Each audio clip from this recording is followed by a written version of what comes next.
તો આજે સપ્ટેમ્બર મહિનાની મંથલી એક્સપાયરી હતી ને આજે એક્સપાયરી જુઓ થોડી દબાણ સાથે આપણને રહેતી દેખાય છે, ખાસ કરીને નિફ્ટીની. પરંતુ નિફ્ટીની અંદર આજે તમને એક સામાન્ય ઘટાડા સાથે, સેન્સેક્સમાં પણ એક સામાન્ય ઘટાડા સાથે બંધ થતો દેખાયો. પરંતુ આજની જે એક્સપાયરી હતી નિફ્ટી બેંક માટે થોડીક પોઝિટિવ રહી છે. લગભગ 150 પોઈન્ટથી થોડી વધારેની તેજી સાથે નિફ્ટી બેંક આપણને આજે બંધ થતો જોવા મળ્યો છે ને એમાં સારો એવો સપોર્ટ તમને પીએસયુ બેંકોનો દેખાયો. મિડ કેપ અને સ્મોલ કેપ પણ જો આજના દિવસે ઓલમોસ્ટ ફ્લેટ લેવલ પર જ ક્લોઝિંગ જોવા મળ્યા છે. અહીંયા પણ આજે કોઈ બહુ મોટી મુવમેન્ટ આપણને આવતી જોવા નથી મળી.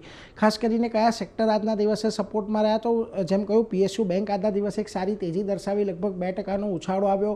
આ ઉપરાંત તમને મેટલ, ઓટો, સરકારી કંપનીઓ આજે ગ્રીન ઝોનની અંદર બંધ થતી દેખાય. પરંતુ જ્યાં દબાણ હતું આજના દિવસે એમાં જુઓ ખાસ કરીને capital market share, realty, FMCG આ બધા સ્ટોક્સ હતા, સેક્ટર્સ હતા કે જ્યાં આગળ દબાણ રહેતું જોવા મળ્યું.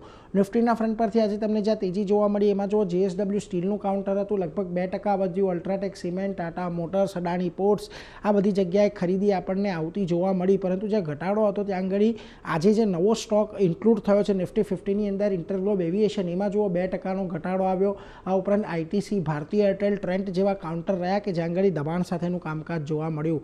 મિડકેપની વાત કરી લઈએ તો આજના દિવસે અહીંયા તમને જુઓ Nalco, Bank of India, Indian Bank, Hero MotoCorp જેવા કાઉન્ટર રહ્યા કે જ્યાં આગળ એક તેજી સાથેનો કારોબાર આપણને જોવા મળ્યો છે.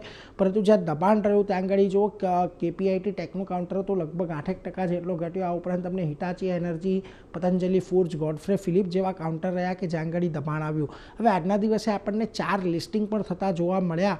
એમાંથી ખાસ કરીને આનંદ રાઠી શેરનું જે એક લિસ્ટિંગ હતું એ એક પોઝિટિવ નોટ પર આજના દિવસે 7.5%નું ક્લોઝિંગ જોવા મળ્યું છે.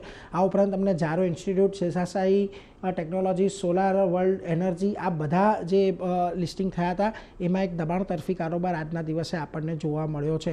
ઓવરઓલ હવે બજાર પર આવે તો જો સપ્ટેમ્બર મહિનાની એક્સપાયરી તો થોડીક ફ્લેટ લેવલ પર રહી છે, પોઝિટિવ રહી છે.